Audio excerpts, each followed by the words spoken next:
Saya mau bicara tentang pengharapan Kristen. Mari kita lihat satu ayat terlebih dahulu dalam 1 Petrus 1 ayat 13. 1 Petrus pasalnya yang pertama, ayatnya yang ke-13. Satu ayat ini kita akan baca bersama-sama. 1 Petrus 1 ayat 13. Bapak Ibu Saudara, mari kita lihat Alkitab kita akan baca ayat ini bersama-sama. 1 Petrus 1 ayat 13, saudara siap untuk baca firman Tuhan, amin? Amin. 3, 2, 1. Sebab itu siapkanlah akal budimu, waspadalah dan letakkanlah pengharapanmu seluruhnya atas kasih karunia yang dianugerahkan kepadamu pada waktu penyataan Yesus Kristus. Saudara-saudara, pengharapan dalam kehidupan kekristenan itu sangat penting. Kadangkala orang memahami begini, bahwa ketika dia ditanya apakah kamu punya pengharapan, maka dia akan berkata dia punya pengharapan. Orang seringkali memaknai pengharapan itu dengan semacam angan-angan, angan-angan yang ada dalam diri dia. Karena itu, ketika pengharapan dipahami sebagai sebuah angan-angan, maka seringkali pengharapan itu lebih bersifat pasif. Seseorang akan menunggu apa yang akan terjadi, dan akhirnya dia berserah dengan situasi, dengan keadaan yang ada. Banyak orang memiliki pemahaman yang keliru di benaknya mengenai apakah dia punya pengharapan kepada Tuhan. Karena ketika seseorang berpikir bahwa dia menaruh pengharapannya kepada Tuhan, maka seringkali dia berpikir Tuhan yang akan mengerjakan semuanya bagi dia. Kemudian dia akan berdiam saja, dia akan pasif saja, dan lain sebagainya. Saudara-saudara, pengharapan dalam kekristenan tidaklah seperti itu. Pengharapan dalam kekristenan bukan sekedar angan-angan belaka.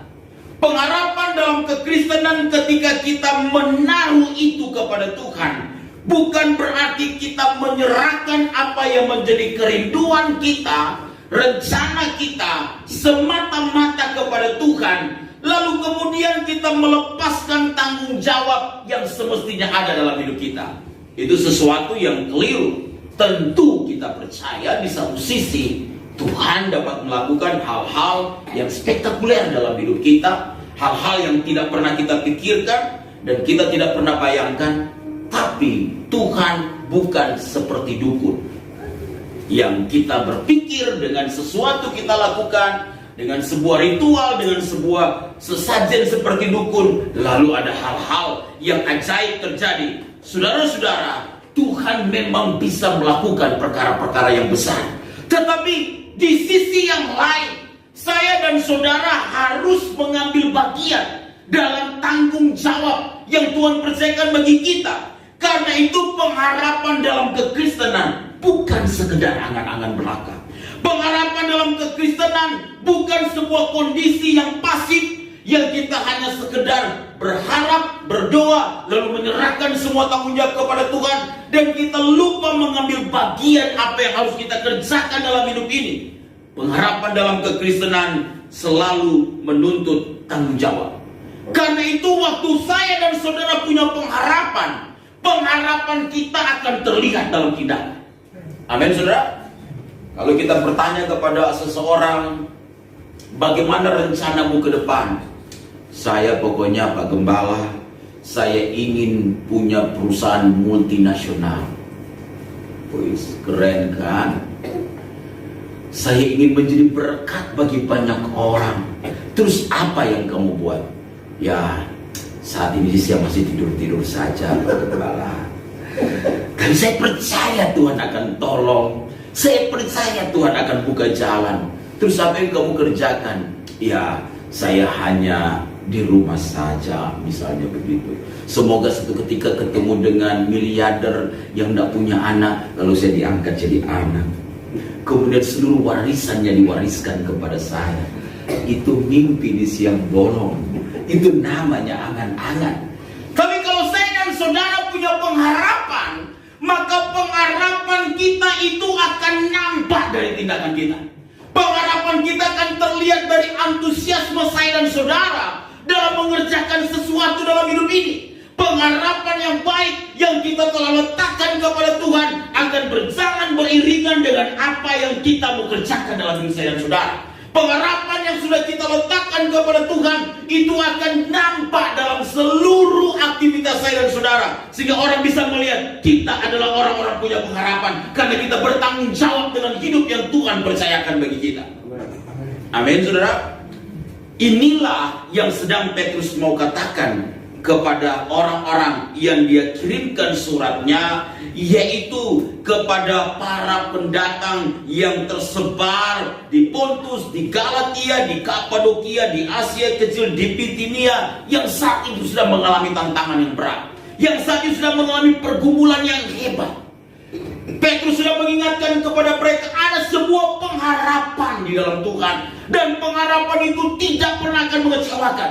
Tapi jika kamu punya pengharapan, maka nampakkan itu dalam setiap perbuatan hidupmu. Kalau begitu, pengharapan yang seperti apakah yang Tuhan mau ingatkan kepada saya dan saudara? Bahwa kita kehidupan Kristen kita punya pengharapan dalam hidup ini. Yang pertama, pengharapan yang kita miliki itu yang sejati adalah kalau pengharapan kita disertai dengan akal budi yang sehat. Saudara-saudara, saudara lihat di dalam bagian pertama dari ayat 13 ini. Alkitab berkata begini, sebab itu siapkanlah apa, saudara? Akal budimu.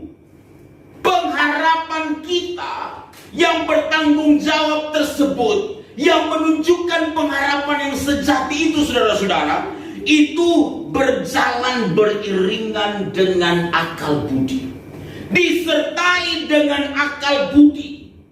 Saudara-saudara, orang yang punya pengharapan tidak pernah menghilangkan akal budi dia.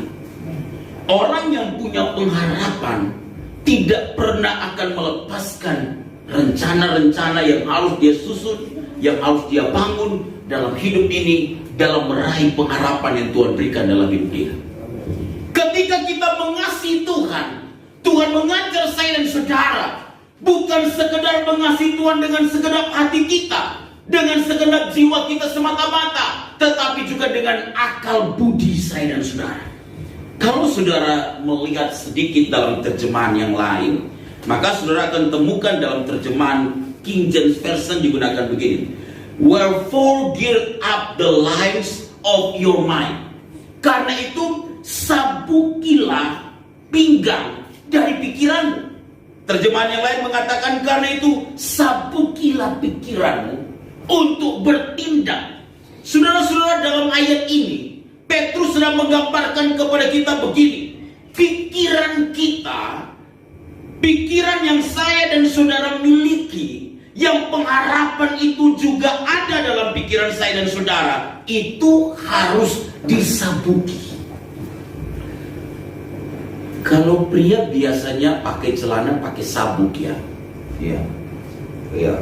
Saya juga pakai sabuk. Kalau nggak pakai sabuk kadang-kala melorot ya. Kadang-kala melorot ya. Apalagi kita yang ya seperti ABG model sekarang begini ya, bukan anak baru gede ya, anak gede banget maksudnya gitu ya. Yang kita tidak bertumbuh ke atas lagi, tapi berkembang ke depan dan ke samping. Itu pergumulan kita memang ya. Saya sudah mau 50 tahun ya, itu pergumulannya seperti begitu, saudara-saudara. Kalau kita tidak pakai sabuk, saya sudah coba cara-cara saya, kadang-kala sesak, kadang-kala longgar, melorot. Jadi saudara-saudara, karena itu perlu disabuki. Nah begini maksudnya, kata siapkanlah atau sabukilah di dalam terjemahan bahasa Inggris tadi, itu adalah sebuah istilah yang mau menggambarkan sebuah persiapan secara fisik. Zaman dulu saudara-saudara, ketika ayat ini ditulis, itu orang itu memiliki pakaian itu seperti jubah yang menutupi tubuhnya dari atas ke bawah. Jadi orang ketika mereka akan mengerjakan suatu pekerjaan fisik, maka mereka akan mengangkat jubahnya, mereka akan mengikat pinggang. Kenapa? Karena pakaian mereka yang panjang dan longgar itu ketika diikat akan akan membuat mereka lebih leluasa untuk beraktivitas. Benar saudara? Misalnya kalau dia petani, dia hendak pergi ke sawah, maka dia akan mengikat pinggangnya. Kira-kira begitu ya, mengikat pinggangnya supaya tidak mengganggu aktivitas dia. Kalau dia prajurit akan berperang, dia juga akan mengikat pinggangnya. Kalau dia hendak berlari, dia juga akan mengikat pinggangnya. Saudara masih ingat ketika Elia mengikat pinggangnya dan berlari mendahului Ahab sampai ke Israel? Itu menunjukkan tentang hal seperti itu. Jadi artinya begini saudara, sapukilah pikiranmu, itu adalah sebuah persiapan aktivitas. Jadi menyabuki pikiran ini, mengikat pikiran kita adalah sebuah persiapan aktivitas. Aktivitas apa? Untuk meraih pengharapan yang sudah kita taruh kepada Tuhan. Saudara-saudara, mengapa Petrus katakan sabukilah pikiranmu, ikatlah pikiranmu dengan apa? Tentu dengan firman Tuhan. Mengapa saudara harus pikiran? Mengapa Petrus tidak katakan sabukilah tanganmu, kakimu? Sudah tahu karena pikiran ini adalah medan peperangan. Amin saudara. Di pikiran kita ini medan peperangan. Iblis mendakwa, menyerang kita seringkali lewat pikiran kita. Karena itu banyak orang Kristen menjadi orang Kristen. Jangan-jangan waktu dia naik pesawat mulai goncang, dia bilang habis lenyap ini. Karena dia berpikir pesawat akan jatuh. Dipenuhi dengan pikiran yang negatif. Pikiran saya dan saudara ini adalah medan peperangan. Pikiran kita ini yang harus disucikan dengan firman Allah. Itu artinya kita sedang menyabuki pikiran kita. Pikiran kita harus dikontrol dengan firman Allah. Mengapa? Karena di dalam pikiran kita ini seringkali kita menemukan ada kekhawatiran di situ. Seringkali kita menemukan ada kecemasan, ada keputusasaan di situ, saudara-saudara. Seringkali dalam pikiran kita menemukan ada banyak perkara-perkara duniawi yang ada dalam pikiran kita. Saudara bangun pagi akan berkecamuk banyak pikiran. Kalau saudara nggak berdoa, percayalah, saudara bisa salah dalam melakukan banyak hal dalam hidup ini. Karena itulah orang Kristen kenapa diajarin supaya dia punya disiplin doa. Setiap hari harus berdoa. Kenapa? Karena firman itu menyucikan pikiran dia. Dari segala pikiran negatif, pikiran yang nggak berkenan, pikiran-pikiran yang jadi penghalang untuk mewujudkan pengharapan yang sudah kita letakkan kepada Tuhan. Itu perlu disucikan, saudara. Karena itu Paulus pernah berkata begini, saudara, pada jemaat di Kolose, pikirkanlah perkara yang di atas dan bukan yang di bumi. Dalam Kolose 3 yang kedua, kita diajarkan untuk menyelaraskan pikiran kita dengan pikiran sorga. Kita memang masih tinggal di bumi, tapi kita berpikir bukan dengan cara dunia ini berpikir. Kita berpikir dengan cara sorga berpikir. Karena itulah Paulus pernah berkata, supaya saya dan saudara menaruh pikiran dan perasaan seperti yang terdapat dalam Kristus Yesus. Saudara, kenapa kita diminta untuk menaruh pikiran dan perasaan seperti yang terdapat dalam Kristus Yesus? Karena cara berpikir Yesus adalah cara berpikir sorga. Itu kenapa Yesus ajarkan, barang siapa tampar pipi kiri, kasih juga pipi kanan. Berapa kali aku harus mengampuni? Petrus berkata, 1 kali ke 7 kali ke? Tidak, 70 kali 7 kali. Saudara-saudara, itu satu pandangan yang berbeda. Ketika Yesus disalibkan, ada 7 perkataan agung yang keluar dari mulutnya. Dan salah satu perkataan agung itu dia berkata, ya Bapa, ampunilah mereka karena mereka tidak tahu apa yang mereka perbuat. Itu hanya bisa dilakukan oleh orang yang memiliki cara berpikir sorga. Setiap saya dan saudara hanya bisa dapat mengampuni orang, hanya dapat bisa melupakan semua hal-hal yang tidak mengenakan yang terjadi dalam diri saya dan saudara, kalau kita bisa berpikir seperti sorga berpikir. Amin, saudara? Kalau tidak, kita akan terbawa sampai mati. Kita berkata, 1 kali ku maafkan, 2 kali ku maafkan, asal jangan 3 kali. Jadi kita kadang-kala memberi orang kesempatan cukup 3 kali. Ketika lewat 4 kali kita bilang, hanya 3 kali kesempatan yang kuberikan kepadamu. Saudara-saudara, hanya orang yang bisa berpikir dengan cara sorga berpikir yang dapat mengampuni orang lain. Amin. Yang kedua, saudara-saudara, apa yang Alkitab katakan tentang pengharapan Kristen? Pengharapan Kristen itu harus disertai dengan kewaspadaan. Bukan saja disertai dengan akal budi yang bertanggung jawab, tetapi disertai dengan kewaspadaan. Karena itu Alkitab berkata begini dalam ayat 13. Sebab itu siapkanlah akal budimu. Lalu kata Alkitab apa? Waspadalah. Saudara-saudara, Tuhan mengajarkan kita begini.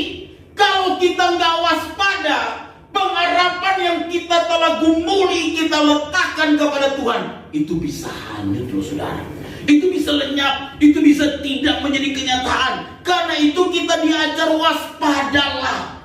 Kalau saudara lihat King James Version, dia tulis dengan be sober atau waraslah. Masih waras, angkat tangan. Amin saudara. Kalau saudara lihat NIV, itu adalah terjemahan bahasa Inggris yang paling dekat dengan teks Yunani.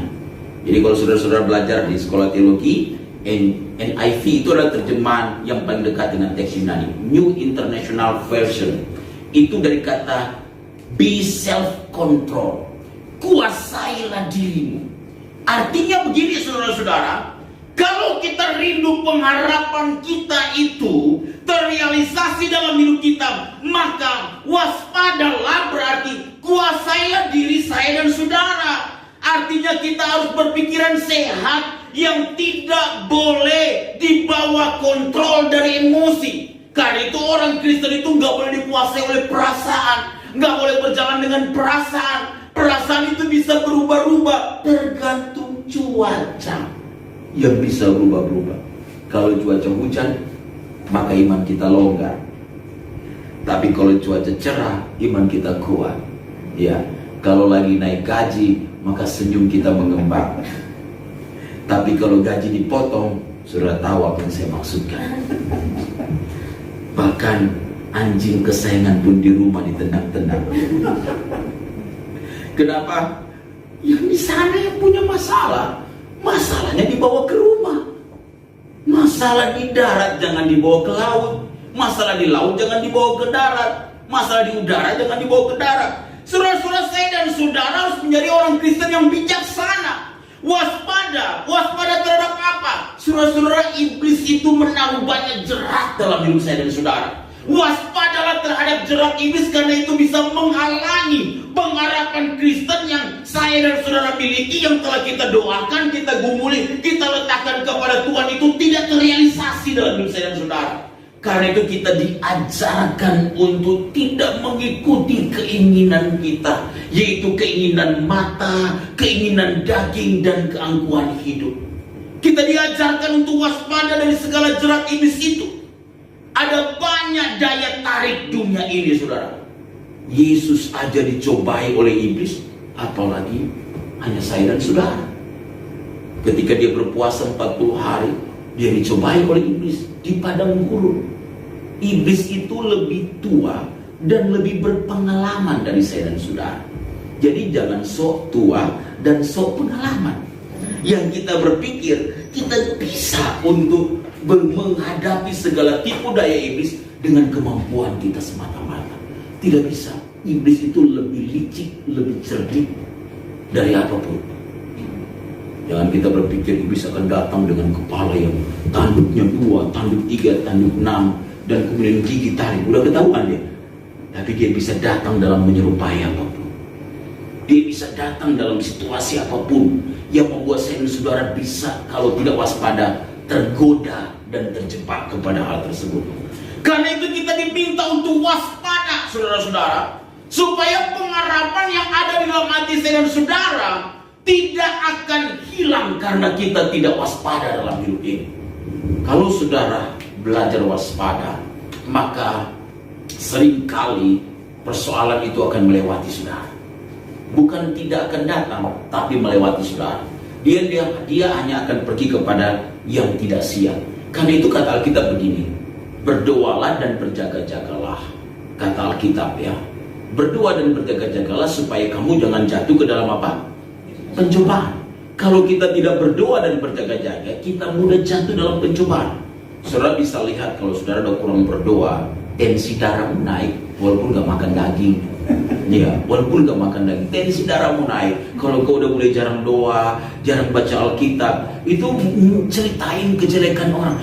Belum tahu ya, tadi lo di kantor begini. Masalah kantor diceritain ke orang rumah, misalnya begitu. Tadi lo di kampus begini, begitu. Nggak ada hubungannya dengan orang yang mendengar, kita ceritain. Tanda-tanda saudara sedang jauh dari Tuhan. Kalau mulai, ini bukan ngeprank, tapi mulai apa namanya? Ngebahas orang ke orang lain yang saudara gak ada sangkut pautnya dengan orang itu. Dan orang yang mendengarkan gak ada sangkut pautnya lagi dengan saudara. Itu namanya ngegosip. Iya. Dan itu tidak boleh. Itu merusak persekutuan. Lalu orang yang mendengar bilang begitu, oh gitu ya, oh gitu, oh baru tahu. Terus ini sama-sama belum bertobat. Sama-sama belum bertobat kalau begitu. Terus apa lagi? Ternyata dia begitu ya. Ternyata. Saudara tidak perlu ternyata. Kalau dia ceritain kepada saudara tidak ada hubungannya tentang informasi orang lain, saudara tidak perlu tahu dan bilang berhenti saja, saya nggak mau dengar. Nggak ada hubungannya dengan saya. Habis energi, habis pulsa kalau dia telepon. Iya kan? Gosip itu merusak persekutuan, saudara-saudara. Karena itu kita perlu belajar waspada dengan berbagai hal yang ada di sekitar kita. Supaya apa? Kita jadi orang Kristen yang bisa memelihara pengharapan saya dan saudara, yang dapat kita realisasikan dalam hidup saya dan saudara. Amin. Lalu yang ketiga, pengharapan yang dikatakan oleh Petrus di sini adalah pengharapan yang seperti apa? Yang ketiga adalah pengharapan yang dikerjakan sampai akhir. Saudara lihat ya, dikatakan begini. Sebab itu siapkanlah akal budimu, waspadalah, dan letakkanlah pengharapanmu seluruhnya. Kata kita apa? Letakkanlah pengharapanmu seluruhnya. Artinya kerjakanlah pengharapan itu sampai akhir. King James Version menulis dengan hope to the end. Artinya berharaplah sampai akhir. Saudara-saudara, kalau kita berharap untuk sesuatu hal yang baik yang kita taruh kepada Tuhan, teruslah berharap sampai akhir. Kalau kita berdoa untuk sesuatu yang baik yang kita taruh itu kepada Tuhan, berdoalah sampai pada akhir. Terus berdoa. Karena itu saudara, dalam hidup ini kita harus mengerti begini. Selama kita ada di dunia, tak pernah kita tak punya masalah. Amin. Ada masalah yang satu dan masalah itu selesai, telah antri masalah yang lain. Pengharapan Kristen adalah pengharapan yang gak boleh dibatasi, gak boleh dikuasai, gak boleh diganggu oleh persoalan itu. Pengharapan kita ini harus kita taruh pada Tuhan dan kita kerjakan sampai pada akhir. Kita tidak boleh menjadi lemah hanya karena kita sedang punya masalah untuk tidak berharap kepada Tuhan. Kita tidak boleh berhenti berharap karena kita sedang mengalami pergumulan semata-mata. Karena orang memandang kita sebelah mata, walaupun matanya lengkap sekalipun. Saudara-saudara, tetaplah berharap sampai akhir. Amin, saudara. Jangan pernah berhenti berharap. Karena itulah Alkitab berkata kepada kita dalam Ibrani 10 ayat 35. Sebab itu, janganlah kamu melepaskan kepercayaanmu, karena besar upaya menantinya. Ibrani 10 ayat 35 berkata, janganlah kamu melepaskan kepercayaanmu, berarti pengharapanmu, karena besar upah menantinya. Saudara-saudara, seringkali penghalang kita untuk tetap berharap sampai pada akhirnya karena pikiran tadi yang kita tidak taklukkan kepada Kristus, karena dipenuhi oleh hal-hal duniawi. Saudara-saudara, ini kita tergampang terombang-ambing. Ya, mengapa? Karena pikiran kita nggak dinetralisir oleh firman Allah yang menguduskan pikiran kita. Kita berdiri di antara Allah dan dunia, di antara sorga dan neraka. Kita bingung berdiri, mana yang kita mau ikuti. Kenapa, saudara? Karena kita tidak memelihara pengharapan itu secara konsisten sampai pada akhirnya. Karena itu, saudara-saudara, tetaplah kita kerjakan pengharapan itu sampai akhir. Maksudnya bagaimana?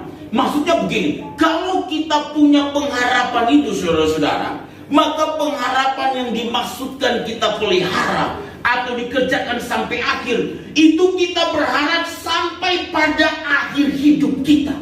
Itu maksudnya. Kita tidak hanya berharap 1 tahun, berharap 2 tahun kepada Tuhan, tapi sampai akhir hidup kita, kita tetap berharap pada Tuhan.